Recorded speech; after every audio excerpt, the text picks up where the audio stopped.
Every now and then, a politician comes along that's so corrupt, he ruins the country more than it already is.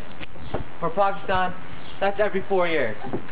But I personally believe that this time, the current president, Asif Zardari, has ruined it beyond repair. I mean, look at the value-added tax, for example, that he's put in. That's 15% of the Pakistani people's money straight into Zardari's pocket.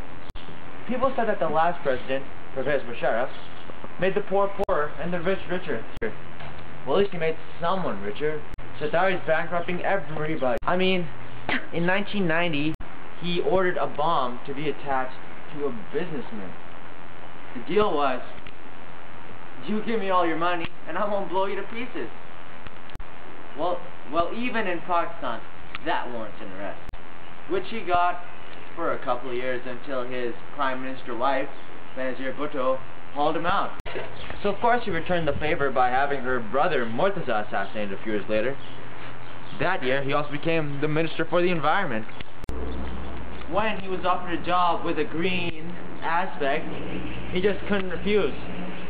Well, Zardari, in a word, is a pig. In the years following that arrest, Zardari opened up several Swiss bank accounts worth billions of dollars. He also purchased several mansions around the world, including a £1 billion, 365-acre estate in England called Surrey Palace. His mindless worldwide shopping spree raised a few eyebrows, and the legitimacy of the money in the bank accounts was well questioned. It turns out that the billions of dollars was just his share in several illegal deals. Zardari became known as Mr. 10%, which was known to be his cut in those deals. Those deals ranged from gold to jet planes. So for all of that, Zardari was sentenced to a slap on the wrist.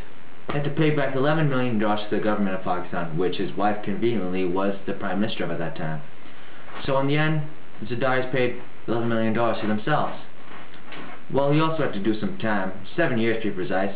Unfortunately for him this time, his wife wasn't in charge. She was in exile for the above crimes. Now what a great qualification to have on a person's resume. 10 years overall in jail. When he left prison, he kicked back in that 365-acre estate I was talking about and thought of new ways he could to steal money and plunge his country into hell.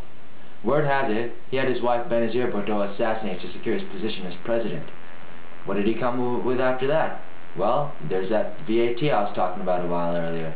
Oh, and he's also depriving his citizens of education, electricity, and running water. He also made a new law against ridiculing himself, which is a little misguided because just stating that law is making fun of him.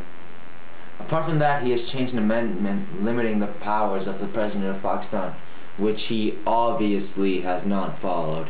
And the year after that, he met with Barack Obama himself and the Afghani president to discuss security issues in the region. As would expected, nothing much happened there either. Well, a while after that he received a loan of about $7.6 billion from the IMF. And a couple of weeks later, he wants more. It's pretty obvious that Zardari has led the country in distress. Well, let's just wait and see what else he can come up with.